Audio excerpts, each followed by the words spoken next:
শিৱসাগৰত সুধাকণ্ঠ ডক্টৰ ভূপেন হাজৰিকাৰ জন্ম শতবাৰ্ষিকী উদযাপন। শিৱসাগৰ জিলা ছাত্ৰ সন্থাৰ উদ্যোগত আজি মহান সংগীত সাধক গীতিকাৰ সুৰকাৰ সুধাকণ্ঠ ডক্টৰ ভূপেন হাজৰিকাৰ জন্ম শতবাৰ্ষিকী ঐতিহাসিকভাৱে উদযাপন কৰা হৈছে। দিনজোৰা কাৰ্যসূচীৰে লক্ষ্মীনাথ বেজবৰুৱা উদ্যানত উদযাপিত এই জন্মদিনত শতাধিক ছাত্ৰ ছাত্ৰী, জ্যেষ্ঠ নাগৰিক আৰু বিভিন্ন সংগঠনৰ প্ৰতিনিধিসকলে অংশগ্ৰহণ কৰে। দিনটোৰ আৰম্ভণিতে ডক্টৰ ভূপেন হাজৰিকাৰ প্ৰতিমূৰ্তিত মাল্যাৰ্পণ বন্তি প্ৰজ্বলনৰ জৰিয়তে শিল্পীগৰাকীক শ্ৰদ্ধাঞ্জলি জ্ঞাপন কৰা হয়।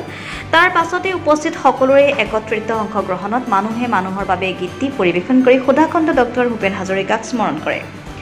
এই বিশেষ অনুষ্ঠানত ভূপেন হাজৰিকাৰ বিভিন্ন গীত, সুৰ, শিল্পধাৰা আৰু সমাজ জীৱনত তেওঁৰ অৱদানৰ বিষয়ে আলোচনা কৰা হয়।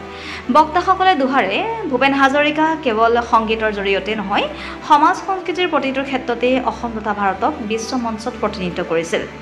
শিৱসাগৰ জিলা ছাত্ৰ সন্থাৰ উদ্যোগত অনুষ্ঠিত এই অনুষ্ঠানত আছুৰ কৰ্মীসকলে কয় যে ভূপেন হাজৰিকাৰ সৃষ্টিৰাজি নতুন প্ৰজন্মৰ মাজত সঠিকভাৱে পৰিচিত কৰোৱাটো অতি প্ৰয়োজন।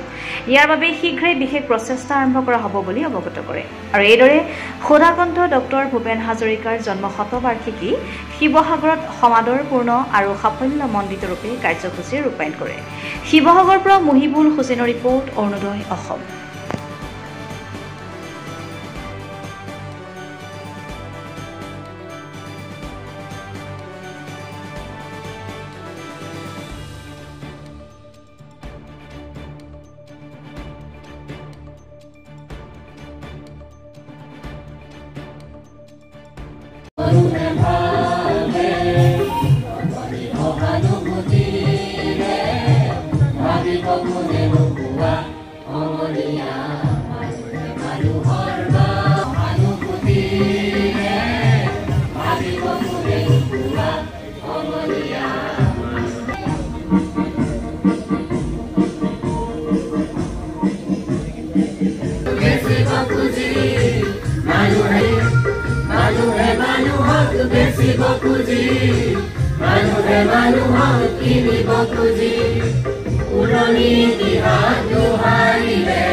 চিৰবৰেণ্য ব্যক্তি ডক্টৰ ভাৰতৰত্ন ডক্টৰ ভূপেন হাজৰিকাদেৱৰ আজি শতবাৰ্ষিকী জন্ম জয়ন্তী। এই জন্ম জয়ন্তীৰ উপলক্ষে সদৌ অসম ছাত্ৰ সন্থাৰ আহ্বানত সমগ্ৰ অসমৰ লগতে আজি সদৌ শিৱসাগৰ জিলা ছাত্ৰ সন্থায়ো ভাৰতৰত্ন ডক্টৰ ভূপেন হাজৰিকাদেৱৰ জন্ম শতবাৰ্ষিকীক উদযাপন কৰিছে। আজিৰ এই শিৱসাগৰ নগৰৰ মাজমজিয়াত থকা লক্ষ্মীনাথ শিশু উদ্যানৰ এই প্ৰাংগণত থকা ডক্টৰ ভূপেন হাজৰিকাদেৱৰ প্ৰতিমূৰ্তিৰ সন্মুখত আমি বন্তি প্ৰজ্বলনেৰে আজি তেখেতলৈ শ্ৰদ্ধাঞ্জলি জনাইছোঁ। তাৰ পৰৱৰ্তী পৰ্যায়ত আমি মানুহে মানুহৰ বাবে এই গীতটি পৰিৱেশন কৰি তেখেতলৈ গভীৰ শ্ৰদ্ধাঞ্জলি জ্ঞাপন কৰিছোঁ। আৰু এই আজিৰ এই জন্ম দিনটিত আমি সকলোৱে তেওঁক শ্ৰদ্ধাৰে সুঁৱৰিছোঁ।